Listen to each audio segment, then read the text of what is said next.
गौतम गंभीर के ट्वीट के बाद राजनीति का बाजार गर्म है। गंभीर के ट्वीट करते ही विपक्षी पार्टियों ने सवालों की पिच पर इनिंग भी शुरू कर दी है। गंभीर के चुनाव न लड़ने की वजह क्या है? 22 मार्च से शुरू हो रहा आईपीएल या पिछले 5 वर्षों में संसदीय क्षेत्र में सक्रियता न होना? गंभीर के फैसले पर सवालों की पिच पर भले ही चौके छक्के लग रहे हों, लेकिन गंभीर इन सब से निश्चिंत आईपीएल की तैयारियों में व्यस्त हैं। क्रिकेट की पिच पर चौके छक्के मारने वाले गौतम गंभीर अब पॉलिटिक्स को लेकर गंभीर नहीं हैं। शनिवार की सुबह गंभीर ने एक ट्वीट किया, जिसके बाद सियासत गर्मा गई। इस ट्वीट में सांसद गौतम गंभीर ने राजनीति से संन्यास की बात कही। हालांकि लोकसभा चुनाव के टिकट से पहले गौतम गंभीर के वॉकओवर से न सिर्फ विपक्षी हैरान थे, बल्कि पार्टी के कई नेता भी समझ नहीं पाए कि आखिर उन्होंने ऐसा फैसला क्यों लिया। आइए सबसे पहले बताते हैं कि वो पोस्ट क्या था जिसमें पीएम को धन्यवाद कहते हुए गंभीर ने पॉलिटिक्स से विराम की बात कही है। गंभीर ने सोशल मीडिया पर एक पोस्ट शेयर किया, जिसमें उन्होंने लिखा, मैंने माननीय पार्टी अध्यक्ष जेपी नड्डा से अनुरोध किया है कि वो मुझे मेरे राजनीतिक कर्तव्यों से मुक्त करें, ताकि मैं आगामी क्रिकेट प्रतिबद्धताओं पर ध्यान केंद्रित कर सकूं। मैं माननीय प्रधानमंत्री नरेंद्र मोदी को हृदय से धन्यवाद देता हूं।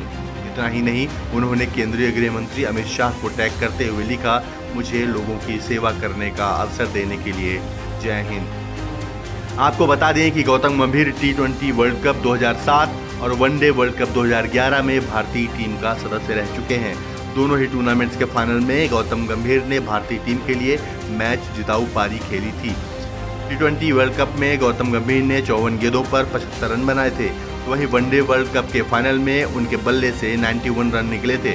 आपको बता दें कि दिल्ली की 7 लोकसभा सीट के लिए इन दिनों बीजेपी में मंथन चल रहा है। पार्टी को उम्मीद है कि मिशन 400 में दिल्ली का भी अहम योगदान होगा।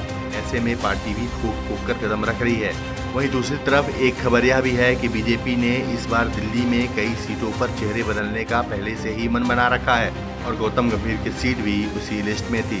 वैसे गंभीर भले ही अब सियासत के लिए गंभीर ना हो, पर उनके संन्यास की खबरों ने विपक्षी पार्टियों को बैठे बैठाए एक बड़ा मुद्दा दे दिया है।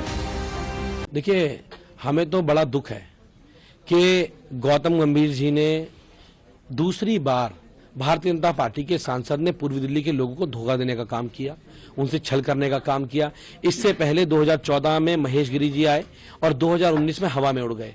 2019 में फिर गौतम गंभीर जी आए, जीते, और 2019 में जीतने के बाद आज 24 चल रहा है।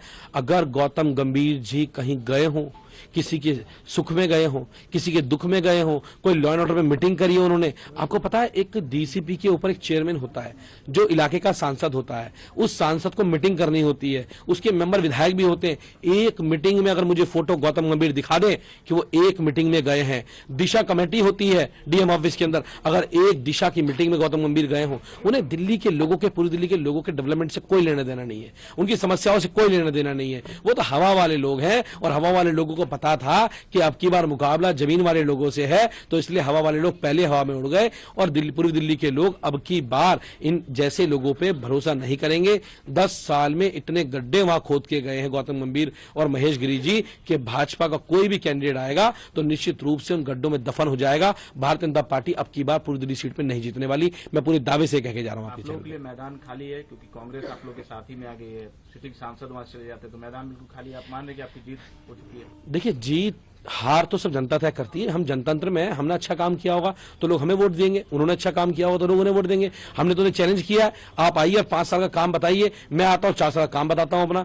और अब तो मैं कहता हूं कि जो भी भाजपा का प्रत्याशी आए 10 साल का पूर्वी दिल्ली का हिसाब किताब लेके आना कि 10 साल में तुमने वहां पे क्या काम किया है। तो निश्चित रूप से जीत अब की बार पूर्वी दिल्ली सीट पर वहां के लोकल उम्मीदवार की होगी, उनके बेटे की होगी, जो उनके बीच में हमेशा उनके सुख में दुख में खड़ा रहता है। ये सेलिब्रिटी वगैरह पूर्वी दिल्ली के लोगों ने बहुत देख लिए, अब उन्हें वो आदमी चाहिए जो एक फोन पर उनके लिए हमेशा उनके सुख दुख में खड़ा। अब ये सवाल है कि गंभीर की जगह पूर्वी दिल्ली से बीजेपी का उम्मीदवार कौन होगा। आम आदमी पार्टी और कांग्रेस के बीच गठबंधन होने से दिल्ली के चुनाव बेहद दिलचस्प हो गए हैं।